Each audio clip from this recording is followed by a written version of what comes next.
USCIS has officially confirmed a premium processing fee increase tied to inflation, and the timing matters. If you are preparing a green card-related employment-based filing, or you are an employer trying to move fast on a key hire, this is one of those updates that can change your budget and your timeline overnight. And with March 1st, 2026 being the date everyone is circling, the most important question becomes simple. Do you need to file or upgrade to premium before that point to avoid paying more? By the end of this video, you will have three things. First, a clear, plain English understanding of what premium processing does and does not do. Second, the practical buckets of who is affected and who is probably not. And third, a step-by-step planning checklist you can use right now so you do not get surprised by higher costs or avoidable delays. Here is the part most people miss. Premium processing is not the green card itself. It is not a shortcut through every step of immigration. It is a paid option for faster processing on specific forms, in specific categories, under specific rules. So, when the premium fee goes up, the impact depends on whether your case can even use premium in the first place, and at what stage. Let us break this down carefully. Premium processing is a USCIS service that offers an expedited processing time for certain eligible petitions and applications. Usually, it is requested by filing a separate request for premium processing, often associated with Form I-907, along with the underlying petition that qualifies. In simple terms, you pay an extra fee, and USCIS commits to taking action within a specific time frame for that eligible filing. Action does not always mean approval. Action can be an approval, a denial, a request for evidence, or another formal step. And that distinction matters a lot right now, because when fees increase, people assume premium equals guaranteed success. It does not.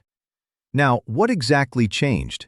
Based on your brief, USCIS has confirmed an increase in premium processing fees for green card-related and employment-based filings, tied to inflation adjustments, and it applies nationwide. The key date you provided is March 1st, 2026. That means there is a before and after period where the total cost of choosing premium processing could be meaningfully different. Here is where we need to stay accurate and calm. Your brief does not list the new dollar amounts, the exact forms, or whether every premium-eligible category is changing by the same amount. So in this video, we are not going to guess numbers. We are going to focus on the structure. What premium processing touches, how USCIS typically treats deadlines, what practical decisions people make around a cutoff date, and how to protect yourself from the most common filing mistakes that get cases rejected at the lockbox. If you want a quick mental model, think of premium processing like paying for faster handling of certain pieces of the pipeline.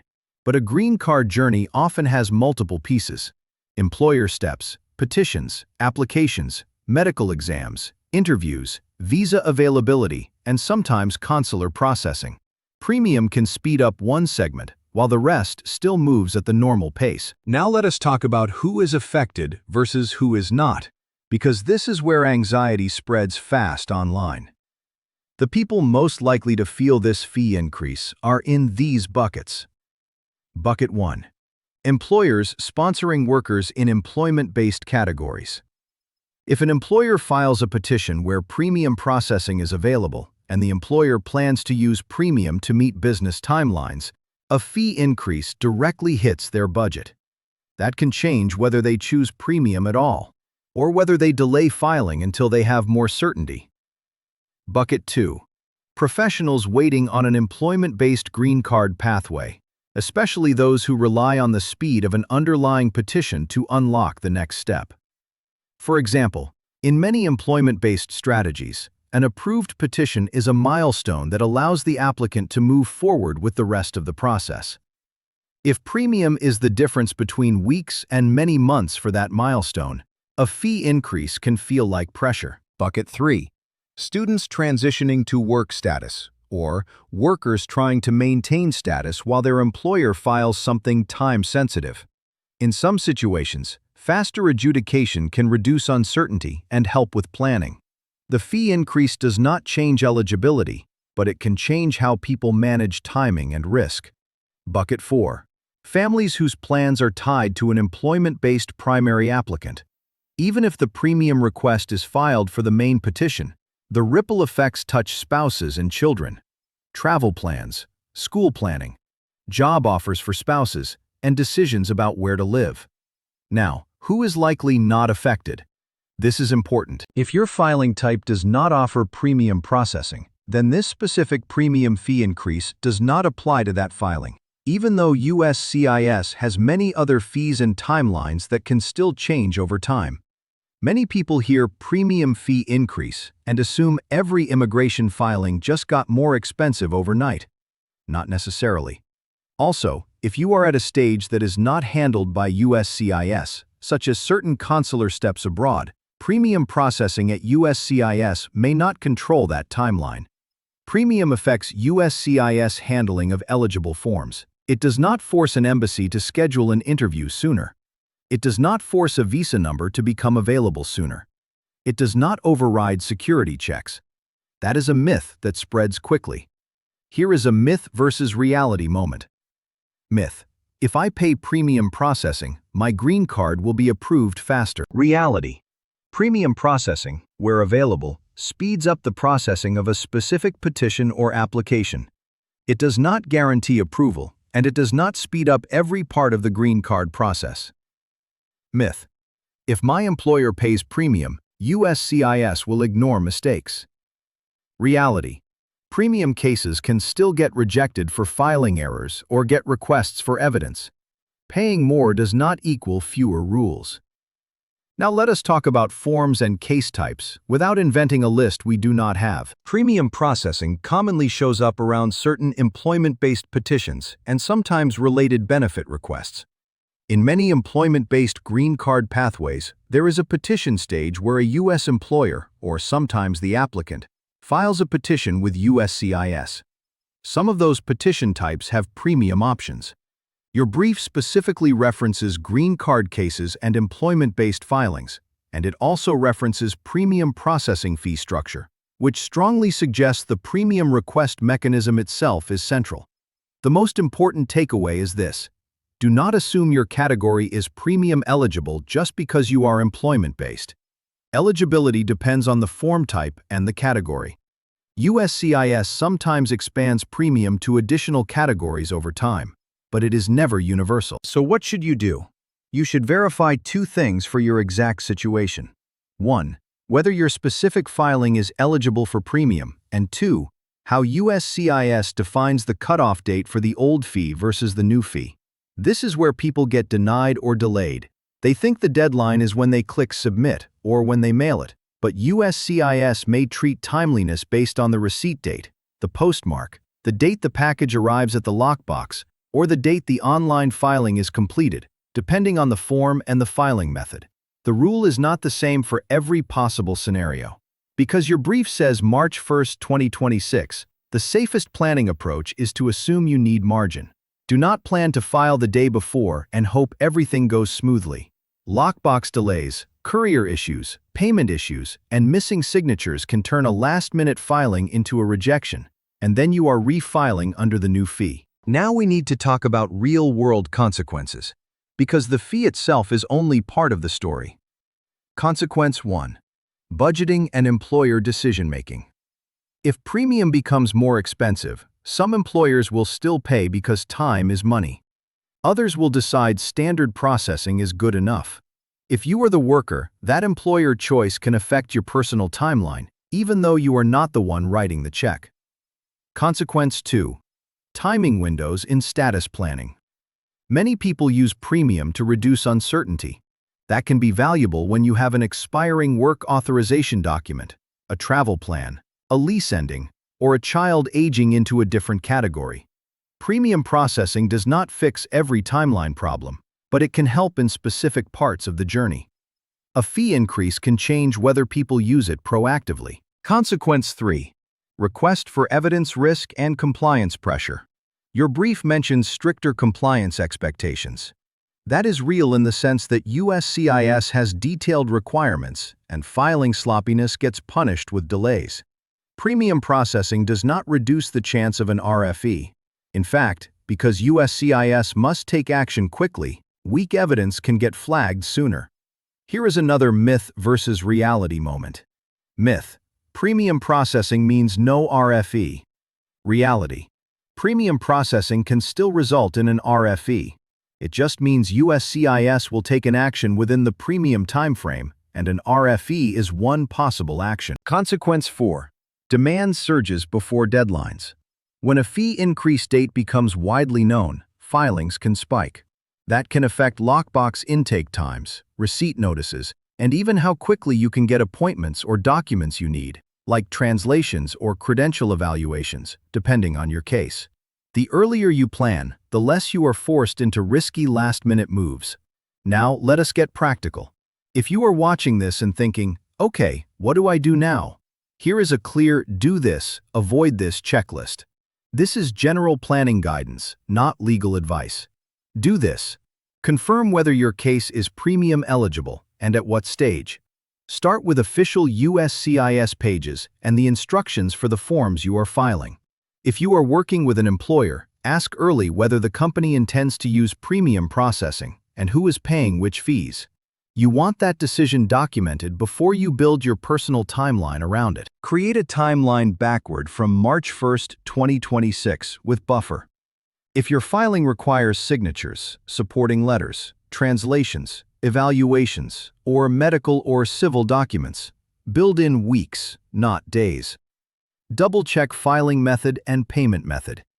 USCIS lockbox rejections commonly happen due to incorrect fees, wrong payee, missing signatures, outdated edition of a form, or sending to the wrong address.